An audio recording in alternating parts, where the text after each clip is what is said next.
राधे कृष्ण भक्तजनों, आप सभी का आपके अपने चैनल पर स्वागत है।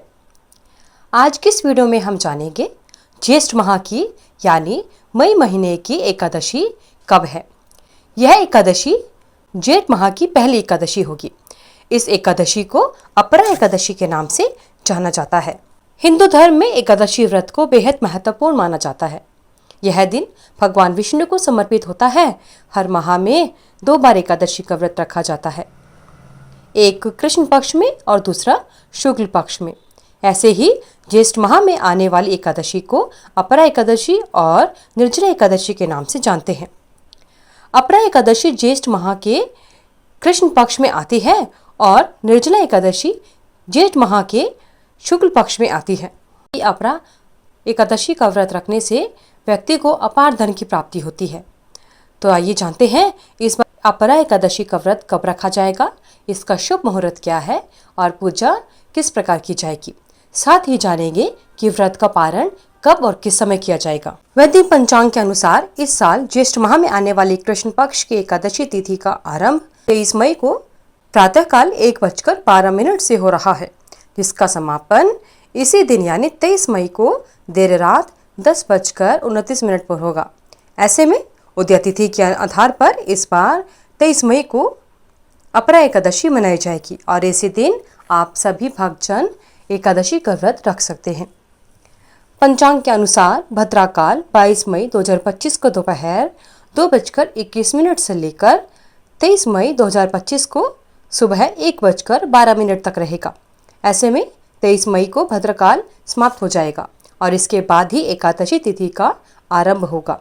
इसलिए इस साल अपरा एकादशी व्रत पर भद्रा की काली साया नहीं रहेगी। आइए अब जानते हैं अपरा एकादशी का व्रत का पारण कब और किस समय किया जाएगा।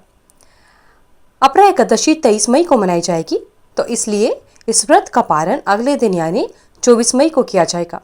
व्रत खोलने का शुभ समय सुबह 5:26 से लेकर सुबह 8:11 तक रहेगा। शास्त्रों के अनुसार एकादशी व्रत का पारण द्वादशी तिथि समाप्त होने से पहले करना होता है, इसलिए आप शुभ समय में ही अपने व्रत का पारण कीजिएगा। आइए अब जानते हैं अपरा एकादशी का व्रत का महत्व। अपरा एकादशी के दिन व्रत रखने और भगवान विष्णु की पूजा करने से सभी मनोकामनाओं की पूर्ति होती है। अपरा एकादशी के दिन प्रभु नारायण के साथ माता लक्ष्मी की भी पूजा की जाती है। ऐसा करने से व्यक्ति धन धान्य में भी वृद्धि होती है और सारे कष्ट दूर हो जाते हैं। साथ ही एकादशी का उद्यापन करना भी आवश्यक होता है।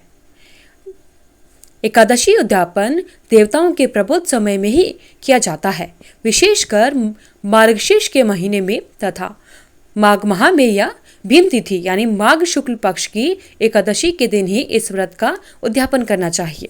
चतुर्मास में एकादशी व्रत का उद्यापन नहीं करना चाहिए। जब आपकी 24 एकादशियां पूर्ण हो जाती हैं तब आप इसका उद्यापन कर सकते हैं। तो आइए जानते हैं एकादशी व्रत की विधि क्या है। करने वाले भक्तों को दशमी के दिन से यानी एकादशी से एक दिन पहले से ही कुछ जरूरी कामों को या नियमों को मानना पड़ता है। दशमी के दिन से ही श्रद्धालुओं को या भक्तों को मांस, मछली, प्याज, मसूर की दाल, शहद जैसे खाद्य पदार्थों का सेवन नहीं करना चाहिए। दशमी और एकादशी दोनों दिन लोगों को भोग विलास से दूर रहना चाहिए, ब्रह्मचार्य का पालन करना चाहिए। आइए अब जानते हैं एकादशी की पूजा विधि। एकादशी के दिन सुबह जल्दी उठकर स्नान करने के बाद में साफ स्वच्छ वस्त्र धारण करने चाहिए।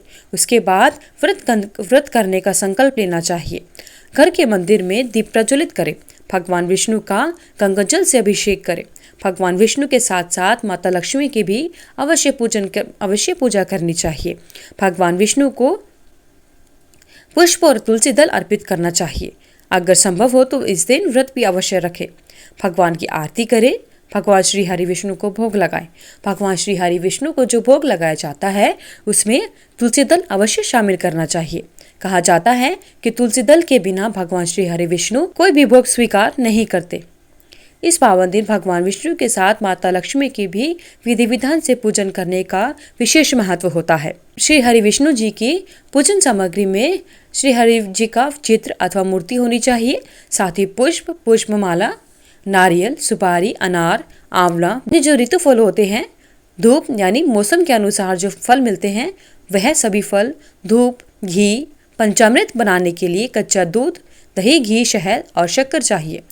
धन्यवाद। अगर आपको इस वीडियो में दी हुई जानकारी अच्छी लगी तो वीडियो को लाइक करें, शेयर करें, चैनल को सब्सक्राइब करके बेल आइकन को जरूर प्रेस करें ताकि आगे आने वाली सभी वीडियोस की नोटिफिकेशन आप तक समय से पहुंचते रहे। भगवान विष्णु और माता लक्ष्मी की आप सभी पर कृपा बनी रहे।